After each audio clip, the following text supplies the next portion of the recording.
والله البنات حتى هذا المشروب غادي يقضي فيكم وغادي يكون هو اخر حاجه غتجربيها ديال ازاله. بداتي كي دايرين بخير؟ لاباس عليكم؟ كلشي مزيان؟ نتمنى ان شاء الله تكونوا في افضل حال.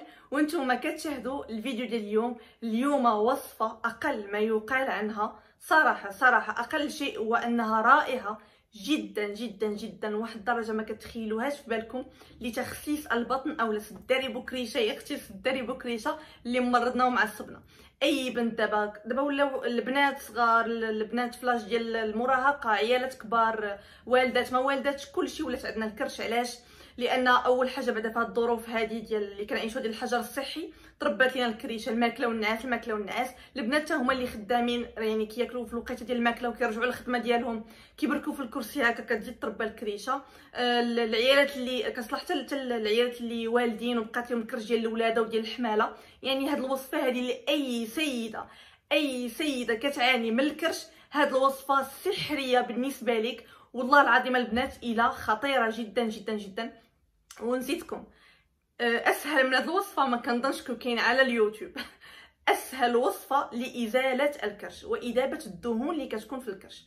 وبالمناسبه باش ما ننساش البنات، كتصلح حتى لصحاب الكوليسترول، الناس اللي عندهم الكوليسترول. علاش؟ لانها كتذيب زعما حتى الدهون، يعني كتذوب لينا حتى داك الشحمه وداك الدهون اللي كيكونوا في الجسم. انت اول مره غتشوف القناه ديالي ما تنساوش باش تابوناو عندي هنايا، كاين هنا ابوني بالاحمر، وتفعلوا هذاك الجرس باش يوصلكم كل جديد ديالي، توصلكم نوتيفيكاسيون باللي حطيت فيديو جديد. ودابا خليو لي اللايكات ديالكم، حيت هذه الوصفه كتستاهل لي لايك، كتستاهل مليون لايك البنات. خليو لي دابا لي لايك ديالكم قبل ما تكملوا الفيديو، وضروري ما تكملوا الفيديو للاخير. علاش؟ لان طريقه الاستعمال ديال هذه الوصفه بقد ما هي سهله، بقد ما طريقه الاستعمال هي كلشي. يعني ضروري ما تتبعوا معايا الوصفه باش تكون ناجحه معاكم. ضروري البنات، ضروري. دابا نيشان المكونات الوصفه. على بركه الله حبيباتي غنبداو في مكونات الوصفه. هاد الوصفه هذه بالذات من اسهل الوصفات بالنسبه لتخسيس البطن واذابه الشحوم، سهله جدا في متناول الجميع. اول مكون اللي هو بذور الكتان اولا زريعه الكتان، غادي ناخذوها مطحونه، ما ناخذوهاش حبوب بحال هكا، غير باش نوريها لكم انا هنايا. اما غنستعملها في الوصفه يعني تكون مطحونه ومنيله مزيان. سواء غتمشيو تشريوها هكا عند العطار، راه يعطيكم تقريبا 5 دراهم ديال زريعه كتان مطحونه، راه يعطيكم فيها تبارك الله الخير والبركه. اولا خذوها وطحنوها في الدار على يديكم بحال اللي انا طحنتها في الدار، من الاحسن باش هكا كتستافدوا من الفوائد ديالها اكثر واكثر. وهنا عندي كاس كبير ديال الماء، تقريبا العبار ديال 2 كيسان صغار ديال العنبه، يكونوا سخان، الماء مغلي البنات. ضروري من هذه العمليه هذه. علاش؟ حيت ملي غنضيف بذور الكتان باش هكا كيطلقوا في الماء وكيطلق لينا داك الجل ديالو، لاننا غنحصلوا على واحد المشروب اللي غيكون يعني شويه ثقيل، ماشي ثقيل ولكن غير واحد شويه، كيكون ماشي بحال الماء عادي، لان داك الجل ديال بذور الكتان غيطلقوا لنا في الماء. الا استعملتوا بذور الكتان مع الماء بارد ما غيطلقش لكم داك الجل وما غتستافدوش من الوصفه.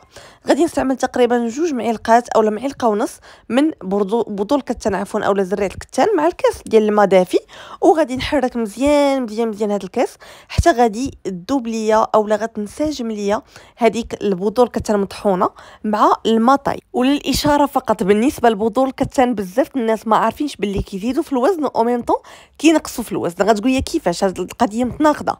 الا استعملتوها بواحد الطريقه كتزيدكم في الوزن، والا استعملتوها بالطريقه اللي غنشارك معكم في الفيديو دابا كتنقصوا في الوزن وكتجيب لكم الشحوم، وكذلك البطن ما كتبقاش نهائيا. يعني اهم حاجه في الوصفه بكثره ما هي سهله، بمكون واحد فقط، بكثره ما ضروري ومؤكد كنأكد عليها طريقه الاستعمال باش هكا ما كتبقاش عندكم الكريشه نهائيا وبتاتا. فقط تبعوا معايا حبيباتي الفيديو الاخير، غندوزو دابا نيشان لطريقه الاستعمال. هذا هو المشروب اللي قلت لكم سحري في ازاله الوزن واذابه الشحوم. شوفوا كيبدا يولي تقال، شتي ما كيبقاش داك الماء خفيف، حتى غيولي لنا البنات لازج. غيولي هذا المشروب هذا، سمحوا لي، غيولي هذا المشروب هذا غيولي ثقيل، يعني ما غيبقاش خفيف. هذاك زريعه الكتان كتطلق مزيان وكيولي لنا بحال خاتر، بحال هذاك زريعه الكتان كيرطاب لينا بزاف داك الماء. داكشي علاش قلت لكم استعملوا الماء يكون طايب، كيغلي البنات كيغلي.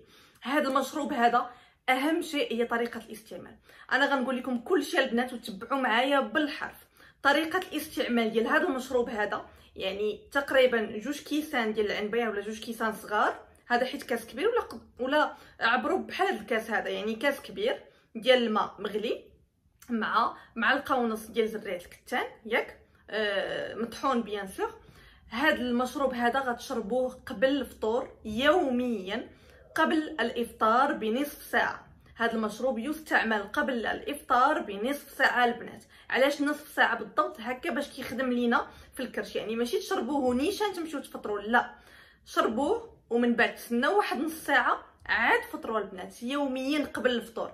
اللي عندها الكرش كبيره بزاف ويعني اش نقول لكم عندها الكريشه باينه بزاف تقدر تستعمل هذا المشروب مره في الصباح يعني قبل الفطور، ومره بالليل بعد العشاء. اصلا العشاء ما خصوش يكون يعني في الليل منين تبغي تنعسي شربي هذا المشروب وناسي نيشان البنات. والله البنات حتى هذا المشروب غادي يقضي فيكم وغادي يكون هو اخر حاجه غتجربيها ديال ازاله البطن. واحد الحاجه باش ما ننساش البنات، كيف ما كنوصيكم اللي بغات تزيد في الوزن تعشى بالليل، واللي بغات تنقص في الوزن تحيد العشاء بالليل. يعني واحد المعادله سهله، اللي بغات تزيد في الوزن كتعشى وتاكل لي باط وتاكل داكشي ثقيل في الليل، واللي بغات تنقص في الوزن البنات ضروري ما انها تحيد العشاء. حيدوا لي باط، حيدوا السكريات، حيدوا المهم اي حاجه هكا ميدمه، داك المرقه ميدمه وداكشي لا البنات. حاولوا انكم تيفيتيو هادشي. الا كنتو تستعملوا هذا المشروب وتساعدوا زعما كاين بالرياضه، راه مهم جدا الرياضه بزاف البنات غتساعدكم حتى هي وتعطيكم واحد المفعول اللي هو سريع جدا. غنقول لكم واحد الطريقه البنات باش تعرفوني، راه ماشي كنخربق، ماشي مشروب جاني من راسي جيت قلتو لكم، غير باش هكا تكون المصداقيه. قبل ما تبداو هذا المشروب هذا او هذا البروغرام ديال هذا المشروب في ازاله الكرش، خذوا شي ورقه ولا شي اجنده ولا شي حاجه استعملوا مثلا تكتبوا فيها الاسبوع الاول، الاسبوع الثاني، الاسبوع الثالث، حيت هذه الوصفه هذه كتستعملوها يوميا لمده 3 اسابيع على حسب الكرش ديال كل وحده. 3 الاسابيع كيبدا يبان لك الفرق، 3 الاسابيع عاد كيبدا يبان لك الفرق البنات في الكرش ديالكم. يعني اللي عندها الكرش بزاف تبقى تستعملها تتبان لها النتيجه اللي هي مرضيه. غتاخذوا البنات بحال هذا اللي كيعبر، المهم ما تاخذوش الاخر البنات ديال الحديد، لا خذوا هذا ديال البلاستيك عادي. مثلا انا نعطيكم غير مثال، مثلا القياس ديال كرشكم مثلا غير مثال وصافي هو 90 مثلا 90، هذا هو القياس ديال الكرش. يعني في الاسبوع الاول غتاخذوا ديك لاجوندا، غتكتبوا الاسبوع الاول قبل الاستعمال 90 كيلو. غديروا بعد الاسبوع من الاستعمال ديال هذا المشروب غادي ديروا مثلا غديروا 88، فهمتوا؟ وغتبقاو هكا وعطيوني النتائج ديالكم. كنتمنى ان شاء الله تشاركوهم معايا في الانستغرام ديالي، راه مكتوب هنايا. دخلوا عندي الانستغرام وشاركوا معايا كل اسبوع شحال وصلتوا في الوزن وشحال طيحتوا، وقولوا لي في لي كومونتير ارائكم. ضروري ترجعوا عندي باش هكا البنات ملي كيشوفوا لي كومونتير كيزيدوا يتشجعوا، كيزيدوا يجربوا هذه الوصفه، حيت انا عارفه اشنو عاطياكم وعارفه هذه الوصفه كيف دايره، فعاله جدا في ازاله الوزن البنات. هذا ما كان. دونك استعملوا البنات هاد المترو هذا باش تعبروا الكرش ديالكم، وشي اجنده كتبوا فيها فاش استعملتوه، يعني شحال نقص لكم بالضبط. وهذا المشروب كيف قلت لكم اللي عندها الكرش غير صغيره بحالي انا، ماشي شي كرش اللي هي خايبه غير ديال الكلاس وديال الراحه وصافي، ماكله والنعاس وصافي، تستعملوا مره واحده في النهار يعني في الصباح قبل الفطور. اللي عندها الكرش ديال الولاده ولا كرش كبيره بزاف تستعمل مره في الصباح ومره في الليل. متفقين البنات؟ كنتمنى ان شاء الله نكون وضحت لكم الامور كامله. هذا ما كان. كنتمنى ان شاء الله الفيديو ديال اليوم من الاعجاب ديالكم، كنحماق عليكم، بوسه كبيره لكم، تلقاو فيديو جاي، باي باي.